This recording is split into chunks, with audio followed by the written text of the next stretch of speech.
భద్రాద్రి కొత్తగూడెం జిల్లా భద్రాచలంలో ఇందిరమ్మ ఇళ్ల గృహప్రవేశ కార్యక్రమం ఘనంగా జరిగింది.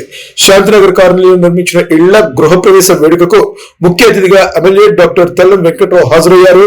లబ్ధిదారులు వెంకటలక్ష్మి, ఫణికుమారి కుటుంబాలకు కేటాయించిన ఇళ్ల నిర్మాణం పూర్తయిన నేపథ్యంలో ఎమ్మెల్యే చేతుల మీదుగా రిబ్బన్ కట్ చేసి గృహప్రవేశం నిర్వహించారు.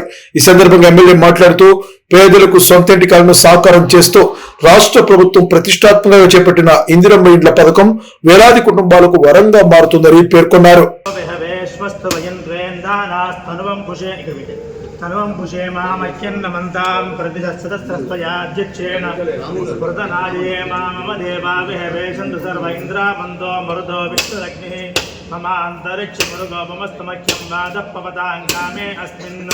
मयि देवा द्रविणमाय जन्दा